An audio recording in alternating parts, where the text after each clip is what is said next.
ਚੰਗਿਆੜਾ नहीं नहीं synthesis create होता है। ਉਸੇ ਨੂੰ ਚੰਗਿਆੜਾ ਕਹਿੰਦੇ ओ ਭਾਜੀ। यार प्लीज। जी राशिद कमाल साहब, जनाब आप बहुत अच्छा खेल रहे हैं। मैं आपको ये कहूँगा, आफ्ताब इकबाल आपको जितना मर्जी डिस्करेज करे, जितना मर्जी टोंट मारे, आपकी टांगें खींचे, मेरा मशवरा यही होगा कि जनाब इस पर चढ़ाई कर देना। अगर आप चाहते हैं कि इसकी शो में आपके चर्चे हो जाएं, तो आफ्ताब इकबाल पर चढ़ाई कर देना, जिस तरह से सज्जाद जानी ने चढ़ाई की। जनाब अगर आपने लूज बॉल खेल ली और आप डर गए, जिस तरह से ये आपको डरा रहा है, जिस तरह से ये आपको खींच रहा है, अगर आप कंफ्यूज हो गए तो फिर समझिए आपका टाए टाए फिश हो जाएगा। यहाँ से पीछे जो पाकिस्तानी आपको देख रहे हैं, उनकी नज़र में भी आप फीके हो जाएंगे।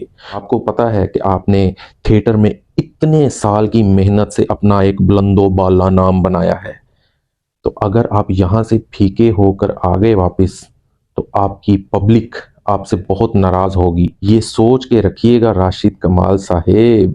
आपने जो ये प्लेस चुनी है खेलने के लिए, हमारी तो यही दुआ है कि अल्लाह ताला आपको मज़ीद तरक्कियाँ अता फरमाए। लेकिन ये जो बंदा है ना आफ्ताब इकबाल, इसके साथ खेलना और इसके साथ जुड़कर काम करना, ये जिगरे वाले ही बंदे का काम है। अगर तो डर जाओगे तो फंस जाओगे, फिर इसके चुंगल से निकलोगे तो बदनाम हो जाओगे। आपका जो बना बनाया नाम है वो चिंदी चिंदी रेजा रेजा हो जाएगा मेरे भाई। मैं आपको पर्सनली तौर पर मिला हुआ हूँ, आप एक बहुत अच्छे और नफीस इंसान हैं और बहुत अच्छे एक्टर भी हैं। मैंने आपके बहुत सारे स्टेज ड्रामे देखे हैं, आप बहुत अच्छा एक्ट कर लेते हैं और मुझे उम्मीद है कि आप यहाँ पर अच्छा खेलेंगे। लेकिन अगर आपको आफ्ताब इकबाल किसी किस्म की भी आपकी खिंचाई करे तो आपने टेंशन नहीं लेनी मेरे भाई। टेंशन ही तो लेनी नहीं आपने, आपने ऊपर से कूद के छलांग मारनी है और इस बंदे को जकड़ लेना है। फिर देखिए आपकी नैया पार होगी इंशाअल्लाह ताला और आपके चर्चे सरेआम होंगे इंशाअल्लाह ताला। बाकी रही बात आफ्ताब इकबाल की, तो उसकी आदत में ये शामिल है चिड़चिड़ाहट, उसकी ज़ात में ये शामिल है बदतमीज़ी। तो इसकी आपने बिल्कुल भी किसी किस्म की जहनी टेंशन नहीं लेनी और मुझे उम्मीद है कि आप टेंशन ले भी नहीं रहे होंगे, क्योंकि आपने काफ़ी अरसा स्टेज प्ले किए हैं, commercial stage play, family stage play, तो आप इस फील्ड से गुजर कर गए हैं। मुश्किल तरीन काम है मैं समझता हूँ, क्योंकि एक कमर्शियल स्टेज आर्टिस्ट बहुत ही मुश्किलात वाली ज़िंदगी से गुजर कर अपना नाम बनाता है। तो आपने तो माशाल्लाह अपना नाम बहुत बुलंदोबाला बना लिया फैसलाबाद कमर्शियल स्टेज से। अब आपकी बारी है टीवी पर खेलने की।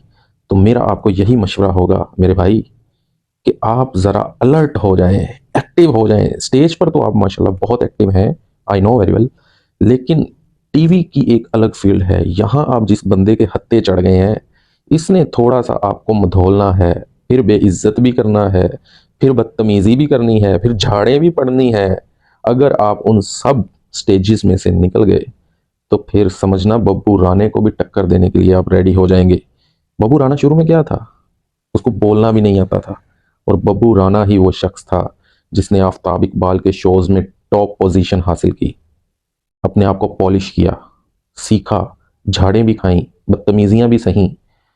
लेकिन वो आज देख लें किस मुकाम पर बैठा हुआ है, मुंह मांगे पैसे ले रहा है। आजकल तो एक कवाली बैंड बनाया हुआ है, उस ऐड पर अपना नंबर भी दिया हुआ है जो फेसबुक पर लगाई हुई है। मैंने तो शुगली तौर पर उस नंबर पर रब्ता किया और वो वाकई ही बब्बू राणा का नंबर निकला। मैंने कहा भाई आप एक इवेंट के कितने पैसे लेंगे? कह रहा भाई इवेंट कहाँ होगा? मैंने कहा लाहौर में इवेंट है। तो कहता भाई मैं 10 लाख रुपए लूँगा एक इवेंट के।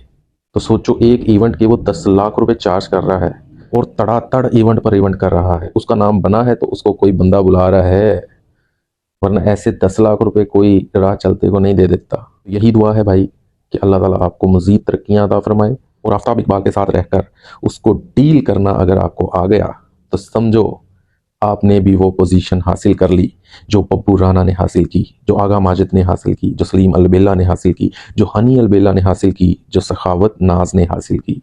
अब बारी है आपकी। अब आप अपनी इनिंग खेलिए और बता दें फिर आवाम को कि राशिद कमाल वाकई ही एक आला दर्जे का एक्टर है, आला दर्जे का आर्टिस्ट है। विश यू गुड लक मेरे भाई, दुआओं में याद रखना और अल्लाह के जिक्र का जुबान पे स्वाद रखना। अल्लाह हाफिज़।